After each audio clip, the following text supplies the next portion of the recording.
Hello friends, I am very glad to see you once again in Sutra Academy. We know that mathematics is omnipresent in all the exams. That's why we have been completing the syllabus of mathematics in last few videos. After completion of numbers, HCF LCM and square and cube roots, we are going to move to our next topic, and that is average. Let me explain you the term average. Suppose you are 3 friends and you watch my video for 4, 5 and 6 minutes, and we have to find out the average watch time by each. So what will we do? We will add or sum up the total. So it will be 4 plus 5 plus 6 and it is 15. And after that we will divide it by the total number of persons. So that is 3. So the calculation will become 5 minutes. It means the average watch time of my video is 5 minutes. Now you understand average, but I am not happy at all because the average watch time of my video is only 5 minutes. What are you doing, guys? Wake up and watch my videos at least for 10 minutes. Okay, I am just kidding.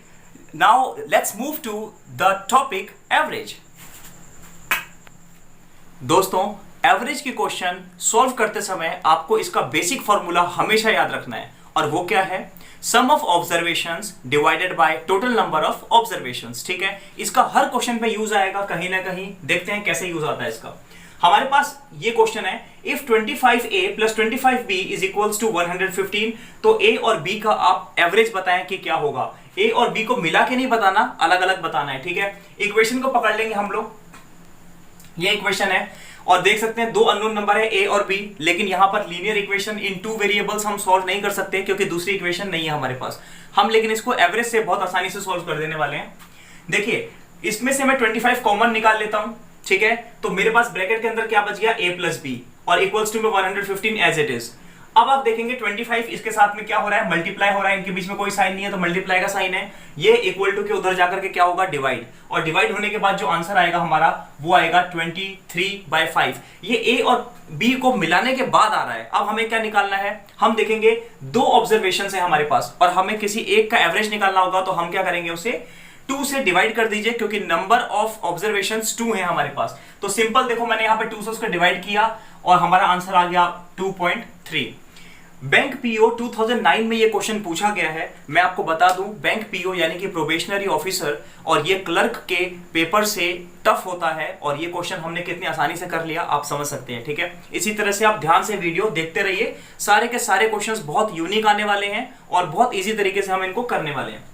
Second question, among 5 people with income this and this, how many have income less than mean? अब देखिए, आपको कई जगह पर लिखा होगा average, कई जगह लिखा होगा मीन और कई जगह लिखा होगा अरिथमेटिक मीन.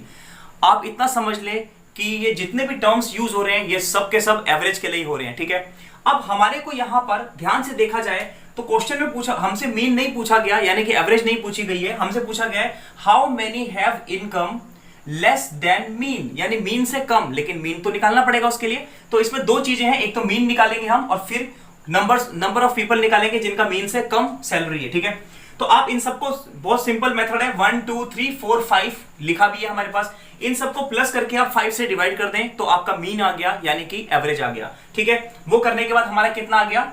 25,200, यानी एक जो पर बंदे की सैलरी है एवरेज वो इतनी आती है. ठीक है, अब हमें क्या निकालना है कि कितने लोग हैं जिनकी एवरेज से कम है. बस सिंपल है, इसमें से कम किसके किसके हैं? देखो आप, ये कम है, ये कम है और ये कम है, बाकी के 2 ज्यादा हैं. इसका मतलब 3 ऐसे लोग हैं इसके बीच में जिनकी सैलरी इनसे कम है. अब यहां पर ये भी पूछ सकते थे इनकम मोर देन. अगर मैं यहां मोर कर देता तो कितने हो जाते? इसका आंसर 2 हो जाता. ठीक है, ये भी बहुत इंपॉर्टेंट है. पीसीएस 2006 पीसीएस बहुत बड़े लेवल का एग्जाम होता है.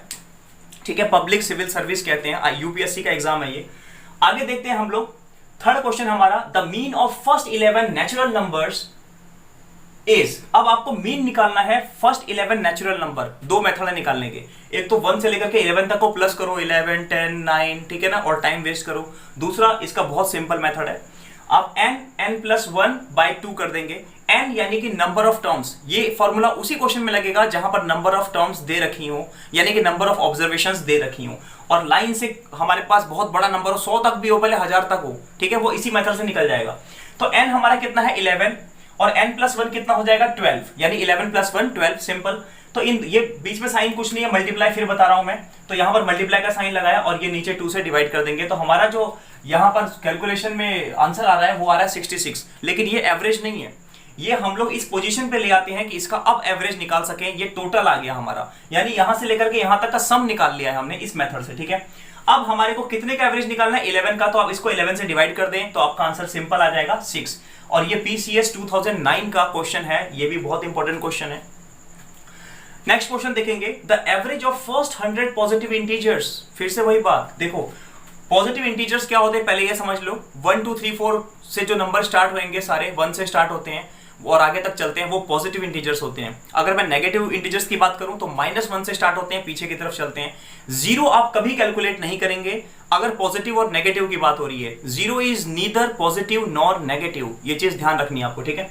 तो हम यहां पर क्या करेंगे, अब 100 तक के नंबर हैं तो एक तो हम 100 ले लेंगे और दूसरा 100 + 1 यानी कि n+1, तो वो हो जाएगा 101। 2 से डिवाइड किया तो आपके पास 5050 आ गया, बड़ा ही अच्छा नंबर आया। अब एवरेज कितने के बीच में निकालना है, 100 के बीच में निकालना है, तो बहुत ही सिंपल है। ये देखो आप 100 से इसको डिवाइड करोगे तो 50.3 आ जाएगा, ठीक है। और ये भी आपका SSC 2010 में क्वेश्चन पूछा गया है। आइए फटाफट से अपने अगले क्वेश्चन की तरफ हम लोग चलते हैं। हमारे सामने कुछ और इंपॉर्टेंट क्वेश्चन हैं, देखते हैं। Mean of first 10 even natural numbers. आपको एक तो पहली चीज ध्यान रखनी है कि नंबर इवन होने चाहिए और दूसरे नेचुरल होने चाहिए। नेचुरल नंबर्स जो 1 से स्टार्ट होते हैं और इन्फिनिटी तक चलते हैं, और उसमें आपको फर्स्ट 10 ओनली इवन नंबर चुनने हैं जो कि 2 से डिविजिबल हो, यानी कि 2 4 6 8, ये सारे नंबर्स आपके इवन होते हैं। तो अगर 10 तक मैं कहूंगा 10 कहूंगा तो वो 20 तक जाएगा, ठीक है, क्योंकि इसके अंदर 2 10 20 होता है, तो इसके मल्टीपल्स में 10 2 आएंगे, ठीक है। फॉर्मूला सेम लगा दिया हमने, n+1/2 पिछले वाले फॉर्मूले की तरह। तो 10 × 11, 11 क्यों आया, क्योंकि n+1 करना है। एक तो n हो गया, टोटल नंबर ऑफ ऑब्जर्वेशन 10 है, +1 कर दिया, 11/2 करा तो 55 आ गया, ठीक है। यहां तक तो हमने वो मेथड लगा लिया जो हमने अब तक लगाया था। पर आपको एक चीज ध्यान देनी है यहाँ पे कि पिछले वाले में क्या था, नंबर्स जो थे वो एक सीरीज में आ रहे थे, 1 2 3 4 5 6। जब लगातार नंबर आते हैं तो ये फॉर्मूला लगता है, और अगर लगातार नंबर नहीं आ रहे, वो 2 के गैप में आ रहे हैं, 3 के गैप में आ रहे हैं, या 4 5 के गैप में आ रहे हैं, तो आप जितने के गैप में आते हैं वही हम इसमें मल्टीप्लाई कर देते हैं, ठीक है। तो गैप कितने का बन रहा है, 2 का बन रहा है, तो मैंने क्या किया, इसमें 2 मल्टीप्लाई किया तो मेरे पास आ गया 110। बस ये हमारा टोटल सम आ गया है यहां तक का। अब आपको क्या करना है, कितने नंबर थे टोटल जिससे हम लोग काम कर रहे थे, यानी कि नंबर ऑफ ऑब्जर्वेशंस 10 थे, तो मैं इसको 10 से डिवाइड कर दूंगा, आपका एवरेज आ चुका है, यानी कि मीन आ चुका है 11। ये क्वेश्चन बहुत इंपॉर्टेंट है, होटल मैनेजमेंट के रिटन पेपर में 2010 में ये क्वेश्चन पूछा गया है। अगला क्वेश्चन देखेंगे, this is also very important question. In a family the average age of father and mother, यानी फादर और मदर का अगर एज मिलाया जाए तो वो कितना होता है, 35 होता है, ठीक है। और the average age of father mother और सन इज 27, ठीक है। अगर मैं तीनों का देखूं, फादर मदर और सन का, तो 27 बनता है, यानी फादर मदर का मिला के इतना और तीनों का मिला के इतना। तो सन का एज क्या है ये पूछा गया है क्वेश्चन में। इस क्वेश्चन को बहुत आसानी तरीके से हम लोग कर लेने वाले हैं। देखिए सबसे पहले एवरेज एज उनका 35 है, यानी कि फादर का भी 35 हो गया और मदर का भी 35 हो गया, ठीक है। ये उनका एवरेज एज था, तो मैं दोनों को 35 ले सकता हूं, प्लस x उसके सन का एज, ठीक है। तो ये टोटल मिला के जो होगा वही दूसरे वाले कंडीशन के भी एवरेज के बराबर होगा। क्यों, क्योंकि इसमें सन नहीं था, मैंने सन ऐड कर दिया है।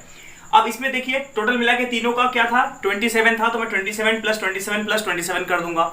अब इन दोनों को आप सम कर लें और उधर ले जाकर के आप माइनस कर दें इन तीनों के सम से, ठीक है। इन तीनों का सम आपका कितना आएगा, 81, और ये 70 हो गया, जाके माइनस हो जाएगा, तो उसके सन का जो है वो एज आपके पास में आ चुकी है, वो है 11, ठीक है। SSC 2010 का क्वेश्चन है, ये भी बहुत इंपॉर्टेंट है। ये क्वेश्चन RRB 2006 में पूछा गया है और ये अब तक का सबसे इंपॉर्टेंट क्वेश्चन है। इस टाइप के क्वेश्चंस बहुत सारे एग्जाम्स में पूछे जाते हैं। हमारे सामने कोई खास नंबर ना होने की वजह से हम थोड़े से कॉम्प्लेक्स होते हैं, ठीक है। कई बार अल्फा में अल्फाबेटिकल कोई नंबर्स आते हैं तो हमें थोड़ा टिपिकल लगते हैं, लेकिन ऐसा बिल्कुल भी नहीं होता, ठीक है। आप देखिए कितने आसानी से सॉल्व हो जाएगा।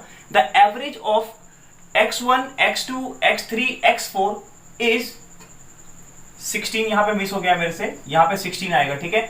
जो एवरेज है इन नंबर्स का वो कितना है, 16 है। पहला हमारे पास कंडीशन एक अलग कर लेते हैं। दूसरा पढ़ते हैं, half the sum of this 2, 3 and 4, और मैं अगर 2, 3 और 4 करूं, उनके सम का अगर मैं हाफ करता हूं तो वो कितना आ जाता है, 23 आ जाता है। तो आपको x1 की वैल्यू निकालनी है, ठीक है। पहले वाले कंडीशन में हम चारों की बात कर रहे हैं, दूसरे वाले कंडीशन में सिर्फ 3 की बात कर रहे हैं। इसी के अकॉर्डिंग हम सॉल्व भी करेंगे। अब क्या है, इन सबको मिला करके जो एवरेज था वो कितना था, 16, लेकिन मैं जब चारों को प्लस करूंगा, वो तो एवरेज है, मीन है। अब मैं क्या करूंगा, चारों को जब प्लस करूंगा तो मैं वहां पर क्या करूंगा, इंटू 4 कर दूंगा, क्योंकि इन चारों को प्लस करके कितना आएगा, 64, तभी तो उसकी मीन 16 आएगी 4 से डिवाइड करने के बाद, ठीक है। सिंपल है ये। दूसरी कंडीशन क्या थी कि 3 के सम का अगर मैं हाफ कर दूं तो 23 आता है, तो मैंने वैसा ही किया, बिल्कुल हाफ कर दिया 3 के सम का, तो 23 लिख दिया। ये 2 यहां पर डिवाइड हो रहा है, आप देख सकते हैं नीचे है, उधर जाकर के वो क्या हो जाएगा, मल्टीप्लाई, तो वो हो जाएगा 46, ठीक है। यहां तक क्लियर है। अब मैंने क्या देखा कि x2 और x3 और x4 मिलकर के 46 बनते हैं, जबकि उन चारों को मिला करके 64 बनते हैं। यानी कि मैं इनसे ये माइनस कर दूंगा तो बचा हुआ नंबर मेरे पास आ जाएगा। यहां पर कंडीशन में 1, 2, 3 हो सकता था, 1, 3, 4 हो सकता था, कुछ भी हो सकता है, सब में सेम ही फॉर्मूला आपको लगाना है। तो हमने माइनस किया था, हमारे पास कितना आ गया, 18, जो कि आपका x1 है। आप किसी भी कंडीशन पर रख के देख लीजिए, आपका आंसर सही आ जाएगा, ठीक है। आरआरबी का क्वेश्चन बता चुका हूं मैं। अपने 8th क्वेश्चन के लिए मैंने थोड़ा सा बड़ा एरिया लिया है आपके लिए। क्वेश्चन है, the average of 2 numbers is 6.5 and the square root of their product is 6, find numbers. आपको दोनों नंबर फाइंड आउट करने हैं। दो अलग अलग कंडीशन दी है, दोनों पे बात करते हैं। The average of 2 numbers is 6.5, दो नंबर का एवरेज 6.5 है, यानी दोनों मिला के कितने हो जाएंगे, उसका डबल यानी कि 13। तो मैंने ये लिख दिया, नंबर्स को ए बी मान लो, एक्स वाई मान लो, तो ए बी क्या हो जाएगा हमारा 13, पहला इक्वेशन दे दिया। दूसरा, square root of their product, उनका प्रोडक्ट किया, स्क्वायर रूट किया तो 6 आ गया। अब ये रूट इक्वल टू के उधर जाएगा तो स्क्वायर बन जाएगा, अगर स्क्वायर होता है तो रूट बन जाता है, ठीक है। तो ये जैसे स्क्वायर बनेगा नंबर हो जाएगा 36। अब आप देखिए, इसको हमें लीनियर इक्वेशन इन 2 वेरिएबल में लाना है। वहां पे हम देखते हैं यहाँ a और b मल्टीप्लाई नहीं होती आपस में, या तो a प्लस बी होता है या a माइनस बी होता है, ठीक है। एक हमारे पास a प्लस बी आ ही चुका है पहले, तो इसी फॉर्म पे इसको लेकर के आना है। देखिए कैसे होता है ये, आप फॉर्मूला देखेंगे, a minus B the whole square equals to a plus B the whole square minus 4ab। आपने पढ़ा होगा a square plus B square minus 2ab। आप उसको भी खोल लें पूरे को और इसको भी खोल लें, ठीक है। इसको खोलने के बाद कटिंग हो जाएगी, 2ab से ये 4ab माइनस होगा तो 2ab बच जाएगा। तो सेम चीज है, आप ऐसे भी लिख सकते हो उसको, पर ऐसा क्यों लिख रहा हूं मैं, क्योंकि आप देखेंगे यहाँ पर a प्लस बी है, इसकी फॉर्म मेरे पास में a प्लस बी की वैल्यू है, और ab है यहाँ पर तो मेरे पास ab की भी वैल्यू है, इसलिए मैं इसको ये वाला फॉर्म देता हूं, ठीक है।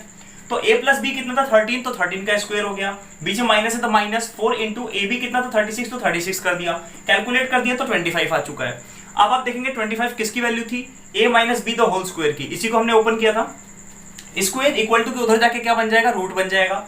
तो जैसे ही वो रूट बनेगा, ये स्क्वायर रूट में गया तो 5 बाहर आ गया, ठीक है। तो a माइनस बी मेरी वैल्यू कितनी आ गई, 5, ये सेकंड इक्वेशन है। अब मेरे पास लीनियर इक्वेशन इन 2 वेरिएबल बन गया, तो मैं यहाँ पर a और b दोनों की वैल्यू बड़े आराम से निकाल लूंगा। क्लास 10th में आप लोगों ने लीनियर इक्वेशन इन 2 वेरिएबल पढ़ा है, जिन दोस्तों को याद नहीं है उनके लिए मैं यहाँ पर सॉल्व कर देता हूँ, ठीक है। तो a माइनस बी जो सेकंड इक्वेशन है वो 5 है, और फर्स्ट इक्वेशन जो है मेरी वो क्या है, a प्लस बी, क्या है मेरी वो equation, a plus B equals to 13, ये निकाली हमने यहाँ पर, ठीक है। दोनों को साथ में पुट किया। अब हम क्या करते हैं, नीचे वाले नंबर्स का साइन का उल्टा कर देते हैं। तीनों प्लस में है तो तीनों को मैं क्या कर दूंगा, माइनस में कर दूंगा, और इनके पहले वाले साइंस को मैं भूल जाऊंगा। एक प्लस में है, एक माइनस में है, कट गया, तो क्या बच गया, माइनस माइनस प्लस बी कितना हो जाएगा 2b, ठीक है। बड़े का साइन माइनस है, माइनस लगा देते हैं, इधर में आपका -8 आ गया, ठीक है। माइनस से माइनस कैंसिल हो जाएगा, और 2 यहाँ पर डिवाइड मल्टीप्लाई हो रहा है, इक्वल टू के उधर जाके डिवाइड हो जाएगा, तो b की वैल्यू आपकी 4 आ गई, ठीक है। अब ये 4 वैल्यू जो है वो यहाँ डाल दीजिए, या 4 वैल्यू आप इसमें डाल दीजिए, ठीक है। आपकी a की वैल्यू निकल जाएगी 9। तो हमारे पास आ गया a 9 और b 4, यानी इसका आंसर आपका इस टाइप से लिखा होगा 4 9 या फिर 9 4। तो ये वाला ऑप्शन आपको सेलेक्ट कर लेना है। एसएससी 2009 का ये क्वेश्चन है, बहुत ही इंपॉर्टेंट क्वेश्चन है ये।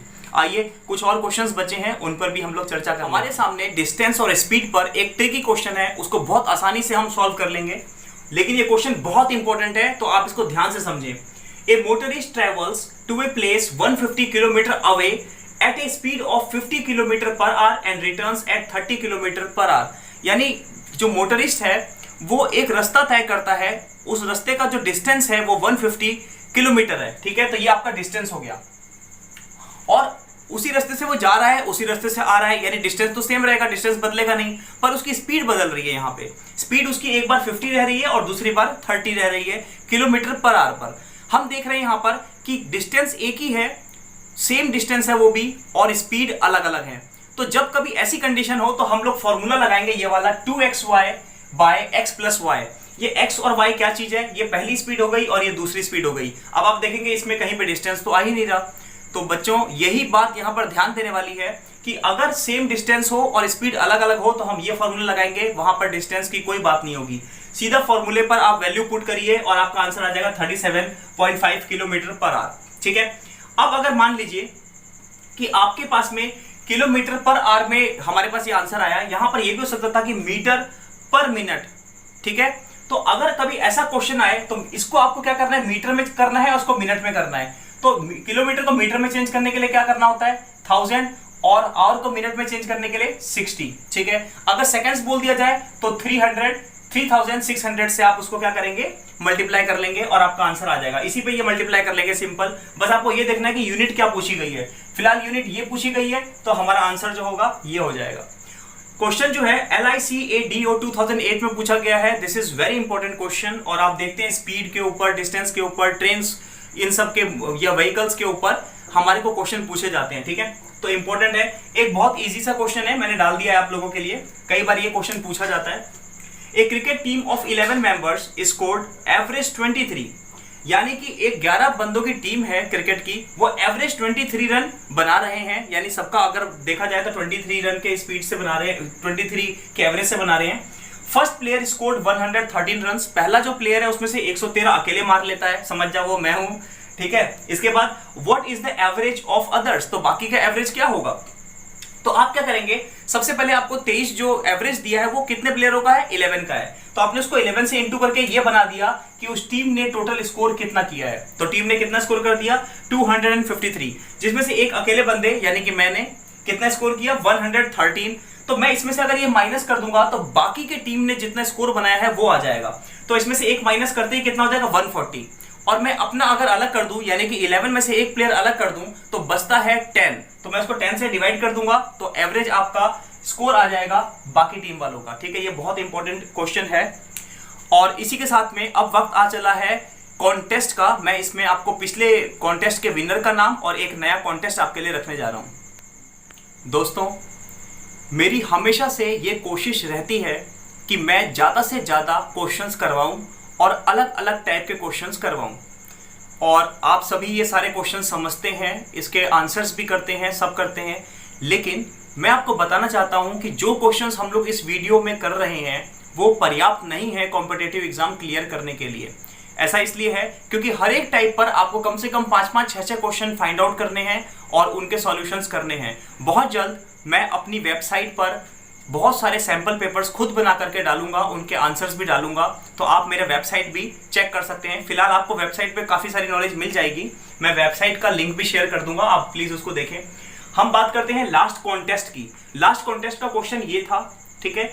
ये बाहर क्यूब रूट है, अंदर स्क्वायर रूट है। मैं इसको अगर पॉइंट हटाना चाहूं तो 64 आ गया ऊपर, और नीचे क्या है 6 0 आ जाएंगे। क्यों? क्योंकि पॉइंट के बाद कितने नंबर से आप काउंट करिए 1 2 3 4 5 6, तो 6 0 और आगे 1 लगा लेंगे आप। सिंपल है, ये आप लोगों को पता है। ये स्क्वायर रूट है तो आप स्क्वायर रूट में से स्क्वायर्स बना करके इनको बाहर कर लें। जैसे 64 को मैं 8 × 8 लिख सकता हूँ, तो उसमें से एक 8 बाहर आ गया। ये 6 0 वाले हैं, इसको 3 0 वाले में चेंज कर लो आप। 2-2 के ग्रुप बनते हैं स्क्वायर में, 2-2 के ग्रुप बने तो 3 0 आ गए। ठीक है, सिंपल। अब क्यूब रूट है तो 3-3 में से एक बाहर आएगा। तो 8 को मैं क्या लिख सकता हूँ 2 × 2 × 2, 1000 को 10 × 10 × 10, तो 2/10 आ गया। और आपका आंसर जो है वो आ गया है 0.2। अब बात करते हैं विनर्स की। तो सबसे पहले जो मेरे पास जवाब आया है वो आया है राकेश का। ठीक है, तो राकेश आपको बहुत बहुत बधाई हो, आप फिर से इस वीडियो के कॉन्टेस्ट के भी विनर बन चुके हैं। आपको मैं दोबारा से बधाई देना चाहता हूं, और आप ऐसा ही काम करते रहिए, वीडियो देखते रहिए, क्वेश्चन के आंसर्स आप सॉल्व करते रहिए, और प्लीज कमेंट बॉक्स में आप कमेंट करते रहिए। ठीक है, राकेश के बाद अगर एक और मेरे पास किसी का जवाब आया है तो वो है विपुल। विपुल ने भी बिल्कुल सही आंसर दिया है, ऑप्शन सी 0.2। ठीक है, तो इन दोनों को बहुत बहुत बधाई हो, और मैं बाकी लोगों से गुजारिश करता हूं कि आप लोग भी इस कॉन्टेस्ट का हिस्सा बने, पार्ट बने। बहुत जल्द मैं इसके ऊपर आप लोगों को गिफ्ट भी देना स्टार्ट कर दूंगा। ठीक है, तो अभी देखते हैं हम आज का कॉन्टेस्ट, वो है आपका question, a person bias 3 shirts of cost 500 each. 3 shirt खरीद रहा है एक बंदा और उसको 500 रुपए पर शर्ट के पड़ रहे हैं, and gate A shirt free, और उसके साथ में उसको एक शर्ट फ्री मिल रही है। What is the average percentage he page for each shirt? तो परसेंटेज में आपको इसका आंसर करना है कि एवरेज वो कितना परसेंटेज पे करता है हर शर्ट के लिए। बहुत ही सिंपल है, ये वर्बल आंसर निकल जाएगा, इसीलिए मैंने इसके ऑप्शंस आपको नहीं दिए हैं। ठीक है दोस्तों, मैं उम्मीद करता हूं कि इस बार मेरे को ज़्यादा जो लोग हैं वो कमेंट करेंगे, इनका आंसर्स देंगे, और मैं आप सभी का वेट करूंगा। और इसी के साथ हमने आज का वीडियो कंप्लीट कर लिया है, और अब बच गई है तो सिर्फ आपकी प्रैक्टिस। आप जितना अच्छा प्रैक्टिस करेंगे उतना ही अच्छे आपके मार्क्स आपके एग्जाम्स में आएंगे। और मैं अंत में आपसे कहना चाहता हूं कि प्लीज़ आप मेरा वीडियो सब्सक्राइब करें, लाइक करें और उस पर कमेंट भी करें, और हाँ, शेयर करना ना भूलें। आप उसको शेयर करें, ज़्यादा से ज़्यादा लोगों तक पहुंचाएं ताकि सभी लोग मेरा वीडियो देख सकें। और इसी के साथ हम आज का वीडियो समाप्त करते हैं। नमस्कार।